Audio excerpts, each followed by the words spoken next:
Bâtiment administratif moderne. C'est un bâtiment de 200 mètres carrés, de 2 étages. Il a été inauguré par le président de la République, Félix-Antoine Tshisekedi Tshilombo. Ce nouvel édifice n'abrite pas seulement le service de la banque, mais aussi des appartements pour des hôtes des marques. Blandine Zoff. Un nouvel édifice sorti des terres en plein centre-ville de Kalemi.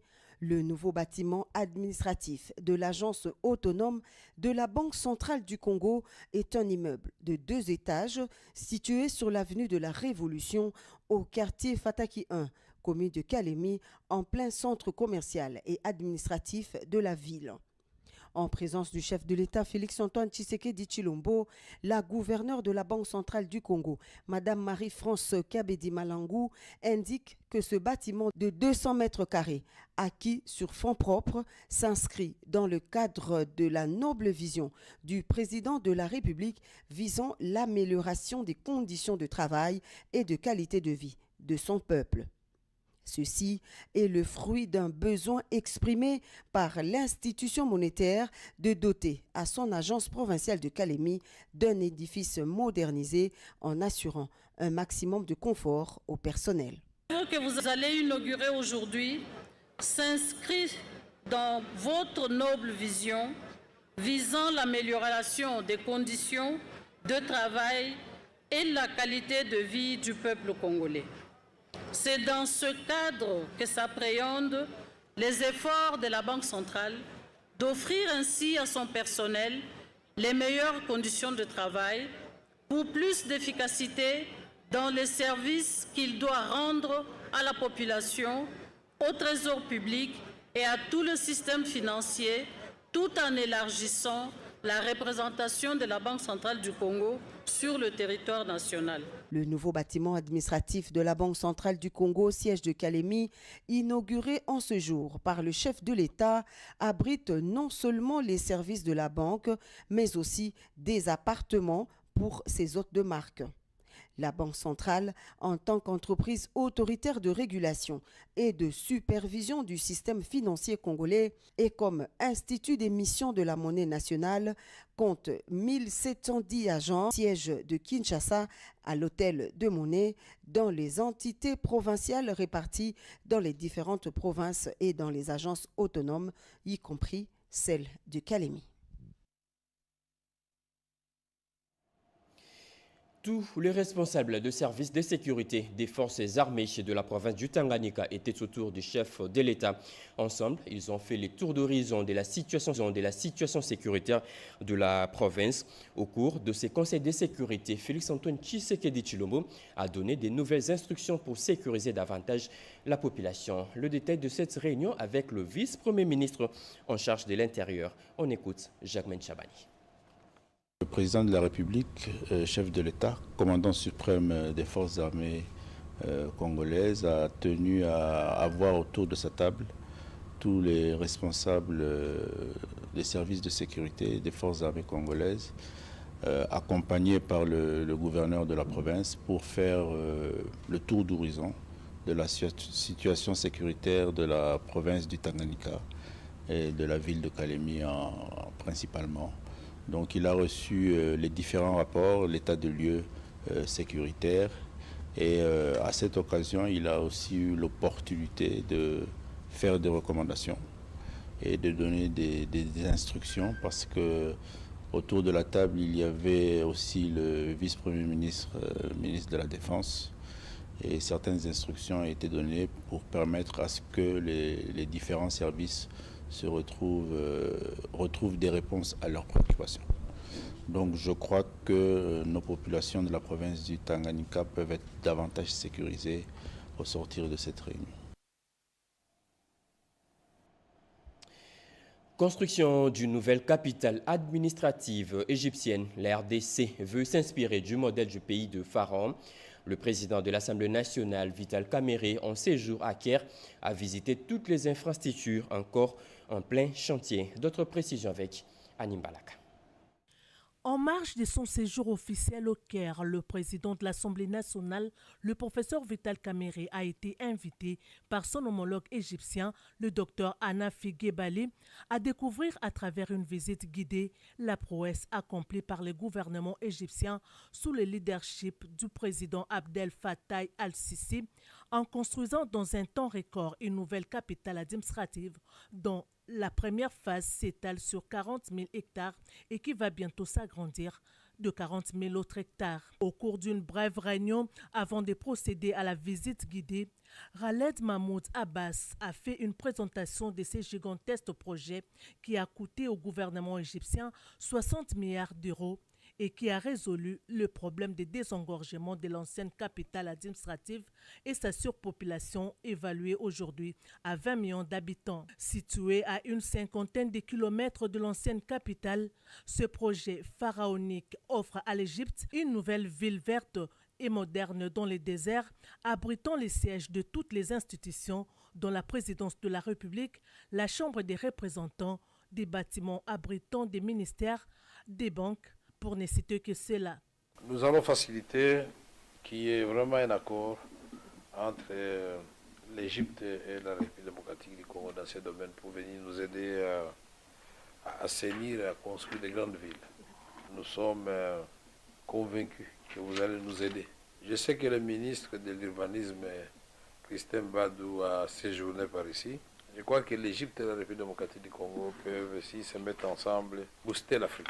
Outre des très nombreux logements, non seulement de haute gamme, mais aussi plus modestes, afin d'accueillir tous les fonctionnaires du nouvel ensemble. Le projet compte des hôtels de luxe, un nouvel aéroport de 4000 m², 10 000 km de voies routières, un métro et tant d'autres infrastructures.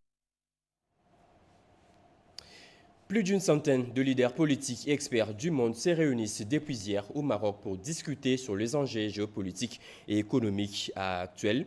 La 16e édition du Forum international May Days a ouvert ses portes et c'est la première ministre Judith Suminwa qui porte la voix de l'RDC. À ses travaux, elle a vanté les ressources naturelles de son pays et son rôle à jouer dans la transition énergétique dans les continents africains, comme nous dit Chimène Dondo dans ses commentaires.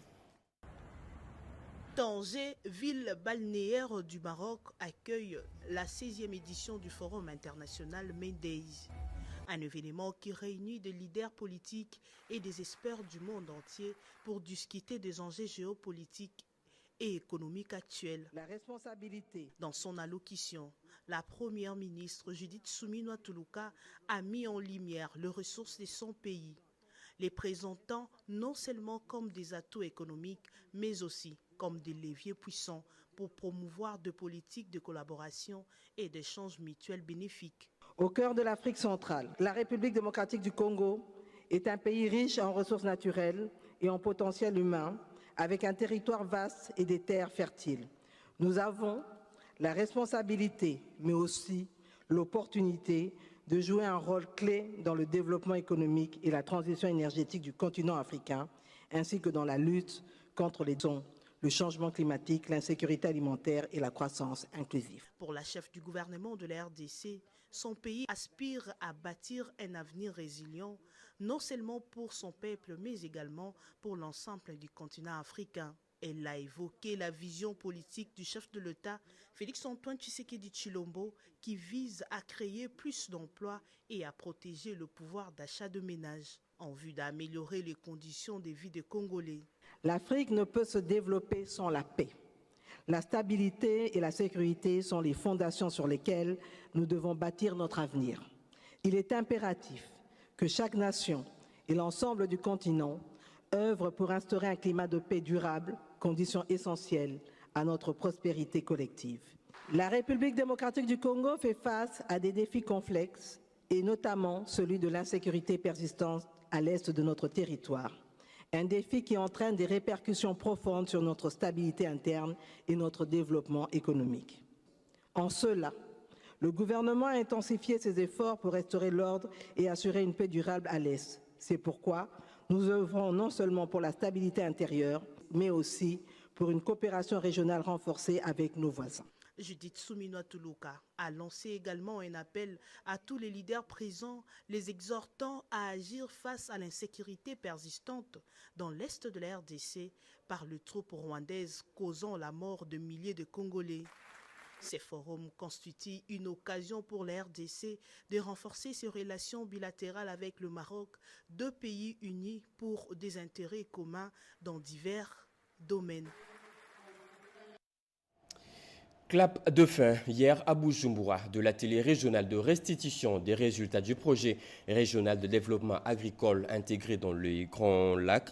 Projet réalisé dans les provinces du Sud Kivu et Tanganyika en RDC et aussi au Burundi. Financé par la Banque mondiale, ces projets visent à éradiquer la famine sous toutes ses formes et dans ces milieux ciblés. Plus de précision avec Tete Bungunja. Ces assises appuyées par l'UTI se sont focalisées sur les aspects relatifs à l'impact des activités menées au cours de ces 5 dernières années, incluant les bonnes pratiques agricoles en vue de booster les secteurs agricoles au travers des diverses chaînes de valeur stratégiques telles que retenues en RDC et au Burundi, le riz, le manioc, le lait et autres. Des échanges entre les experts congolais et burundais ressortent une détermination de définir des stratégies plus approfondies pour le pérenniser et mettre à l'échelle les résultats obtenus tout au long de l'exercice du projet dans les zones implémentées. Jean-Paul Balolessi, coordonnateur ad intérim du PICAGEL Tanganyika, s'est dit satisfait du résultat obtenu. Je pense qu'il y a une diversité d'études qui ont été menées aujourd'hui. Nous avons des résultats qui sont très satisfaisants. Alors, ça ne peut qu'être un motif de joie pour nous autres. Même son de cloche de la part du représentant du ministre de l'Agriculture du Burundi. Toujours dans le cadre du projet, 1520 jeunes ont été formés en différentes thématiques. Parmi eux, 415 ont bénéficié de subventions pour le démarrage de leurs activités dans l'entrepreneuriat agricole. Par contre, les participants, quant à eux, attendent à ce que les efforts des initiatives amorcées se poursuivent pour tirer les meilleures parties des acquis du projet, ce qui permettra d'améliorer les conditions de vie des communautés locales grâce aux diverses chaînes de valeur liées à l'activité agro-pastorale. Vers la fin du processus d'assistance aux victimes de la démolition de maisons le long de l'aéroport de Bipemba à Mbuji-Mayi dans le Kasaï oriental, raison de l'arrivée de la ministre des Affaires sociales sur place, elle va procéder à cette remise. D'autres détails avec notre envoyé spécial Edith Chalakatala. À l'aéroport de Bipemba, l'affluence était à la hauteur des attentes.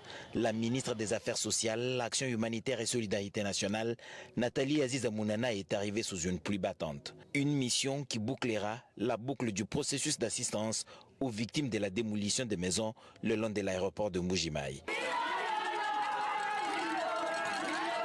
Quelques minutes d'échange avec le premier vice-président du Sénat, José Kalalawa Kalala, à l'arrivée, avant de communier avec ses nombreuses foules. Rassurante, la ministre a prononcé quelques mots d'encouragement. Mukelenga Tshisekedi Tshilombo, Fomo Wajitumba, Tatu Abakaji Bakamba, Tatu Abananchia, Tolanda Vision Aye, Mbuji-Mayi le Grand Kasaï en général. Accompagnons le chef de l'État dans sa vision pour le développement de la ville de Mbuji-Mayi en particulier et les Grands Kasaï en général. Assistance sociale, action humanitaire, la solidarité nationale. La construction du nouvel aéroport moderne va booster les trafics, les échanges commerciaux avec l'Europe et d'autres pays. L'identification et l'évaluation étant terminées, l'heure est à l'accompagnement. Les équipes des affaires sociales, laissées sur place par la ministre lors de sa première venue à Mbuji-Mayi, ont réalisé un travail technique élaboré pour éviter des approximations dans cet accompagnement.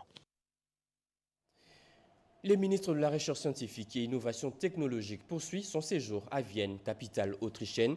Gilbert Kabanda a participé à la conférence ministérielle sur le rôle de la science et de la technologie nucléaire. Les contenus de son discours dans cet extrait choisi par Joseph Oscar Mbalkaïch. On l'écoute. représentant la République démocratique du Congo à la conférence ministérielle de Vienne, Gilbert Kabanda Kourenga, ministre de la Recherche scientifique et innovation technologique, a salué l'apport de l'AIEA dans la lutte contre le cancer et les zoonoses au Congo démocratique. Il est notoirement connu que la République démocratique du Congo regorge d'énormes potentiels nucléaires et entretient une étroite coopération avec l'AIEA depuis 1961. En cette qualité, mon pays bénéficie du renforcement de ses capacités en termes de recherche en sciences et techniques nucléaires dans divers domaines intéressant les applications pacifiques de l'énergie atomique par le biais de nombreux projets de coopération technique, notamment l'AFRA. C'est pourquoi le gouvernement de la République démocratique du Congo remercie l'agence pour l'initiative d'appuyer les États membres à moyen et faible revenu dans leurs efforts de lutter contre le cancer à travers le projet Race of Hope, mais aussi contre les zoonoses à travers le projet Zodiac. Bien avant, le patron de la recherche de la République démocratique du Congo a échangé avec le directeur de la coopération technique Division Afrique, le professeur Chokat. Ce dernier était accompagné de Madame Malak Drak Ruiz de Velasco, responsable de l'Afrique de l'Ouest et centrale, opération secteur public au fond de l'OPEP, et de Abdou Diane, chargé de la gestion des projets de la RDC. Comment améliorer les conditions de personnes déplacées internes dans la province d'Ituri? Et sujet a fait débat au cours des échanges qu'a eu les gouverneurs militaires avec une délégation des Nations Unies dans cette partie du pays. Les explications avec Junior Selemani.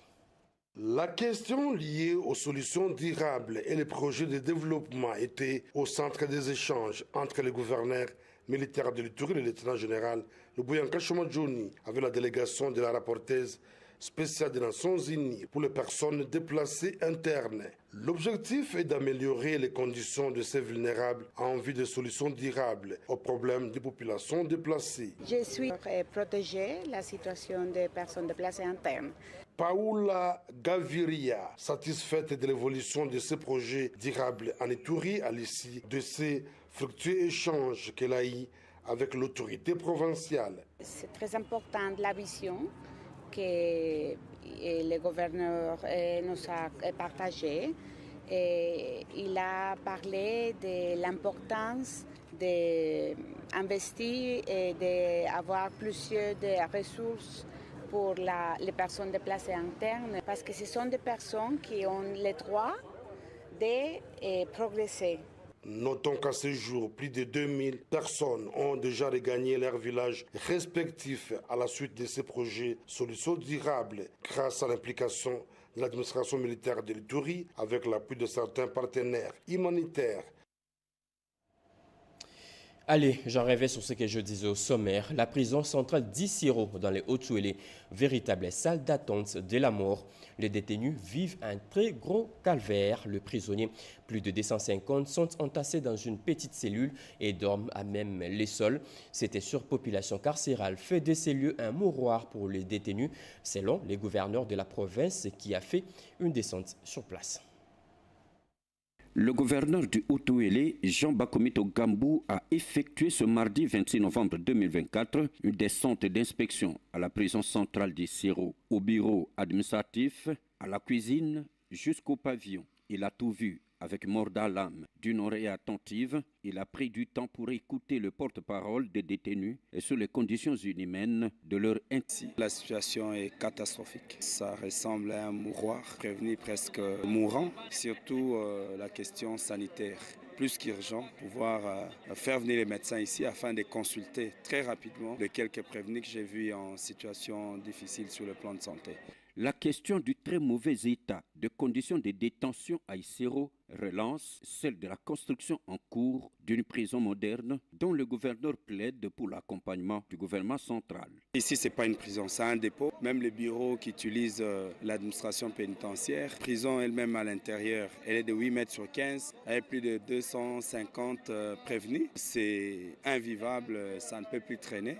Nous allons donc devoir travailler très rapidement pour faire pousser les travaux là-bas, mais aussi saisir le ministre de la Justice, Constant Mutamba, pour qu'un appui conséquent soit donné à la province. Les centres de santé de Lukangu, dans le Kasaï central, dotés des nouveaux lits et ambulances, c'est un don du sénateur Pierre Kanda qui a aussi sensibilisé la population sur le bien fondé de la révision constitutionnelle. Plus de précisions avec Gaëtan Magalano et Joël Makela. C'est une action qui réveille le patriotisme dans le chef 2 habitants de Katanda dans le Kasaï oriental. 2 centres de santé de Lukangu, dotés de lits et ambulances, par le sénateur Pierre Kanda au nom du président Félix Tshisekedi. Mais je n'ai jamais fait la politique politicienne. C'est-à-dire quoi? C'est-à-dire une politique pour que ce soit de ma vue, voilà, non, moi je ne suis pas dans ce truc-là. J'aime bien quand je viens, je retrouve que non, les provinciaux qui sont là, ils se sont déjà bien dans les circonscriptions, les choses se passent très bien. Et la population en profite. Et moi, c'est tout mon bonheur. Entretien de proximité, dons de pagne et autres présents, palper la réalité sur terrain. La population de ces coins de la RDC est sensibilisée sur le bien fondé de la révision constitutionnelle, comme voulu par le garant de la nation. Les chefs coutumiers, les chefs de regroupement, qui se sont déplacés nombreux pour m'accueillir, ça m'a vraiment fait chaud au cœur. Naturellement, ils m'ont présenté leurs désidérata, leurs problèmes qu'ils rencontrent dans leur chefferie, dans leur village. Et j'ai pris bonne note de tout cela. On va essayer de trouver des solutions. Remercions la population pour avoir voté massivement le président Félix Tshisekedi. Le député provincial, l'élu 2 élus, Pierre Kanda Kalambayi, a demandé aux habitants de Chilenge et Katanda de soutenir la démarche du garant de la nation. Des nouvelles acquisitions pour l'agence de l'OCC Beni au Nord Kivu. Cette agence vient de bénéficier de 2 véhicules neufs et d'un groupe électrogène. Ces acquisitions ont été présentées aux agents et cadres de cette entreprise par le chef d'agence au cours d'une parade. Regardons. La direction générale de l'Office congolais des contrôles, conduite par le tandem Etienne Chimanga Mutombo, Christelle Mwabilou, viennent de doter l'agence de Beni de 2 véhicules et d'un groupe électrogène de CVKVA pour les détachements de Kassindi. À présence de la délégation de la direction générale, le chef d'agence de l'OCC Beni, Paulé Kansereka Kamua, a profité au cours de la parade du 25 novembre 2024 pour présenter ses acquisitions. Je saisis encore une fois cette opportunité pour remercier le directeur général qui a appliqué la politique du conseil d'administration en nous dotant de ce matériel roulant que vous venez de voir. Pourquoi remercier le DG? C'est tout simplement parce qu'il a réalisé sa promesse.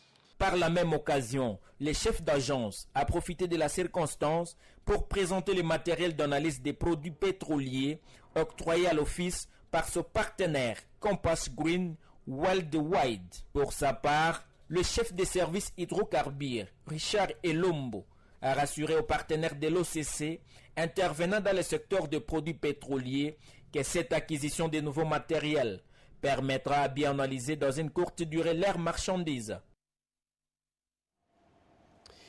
Les enfants parmi les premières victimes des différents conflits armés. Face à cette triste réalité, une matinée de paix vient d'être organisée à Kinshasa. Occasion pour les organisateurs de lancer un message contre ces atrocités dont les enfants payent aujourd'hui un lourd tribut. Une initiative du Conseil universel pour la paix des nations et continentale CULPAC. David Moubenga nous en dit un peu plus. Les enfants innocents meurent à travers le monde dans des conflits armés dont ils ne connaissent ni les tenants ni les aboutissants. Face à cette triste réalité, une matinée de la paix a été organisée à la Cité de la paix du Conseil universel pour la paix des nations et continent CULPAC. C'était une occasion pour lancer un message fort et fustiger toutes les actions des belligérants dont les enfants payent un tribut. C'est le cas de celui du directeur général du CULPAC, Daniel Biko Santou. Il y a déjà plusieurs décennies que le monde vit dans une spirale de violence et de conflits armés dans plusieurs pays de différents continents où des enfants sont décimés et affligés. Toutes ces situations barbares, franchement, le cas de la République démocratique du Congo est encore très grave, avec 30 ans de massacres des enfants. Mes félicitations à son Excellence, le président de la République, M. Félix Antoine Tshisekedi Tshilombo, pour son courage et sa diplomatie pour arrêter cette guerre. À présent, nous allons faire le tour de quelques kiosques journaux dans la capitale pour vous parler des différentes actualités qui font la une. C'est vendredi. La revue de presse, une sélection de Jean-Pierre Ndolo Demazou et je reste au Fondje.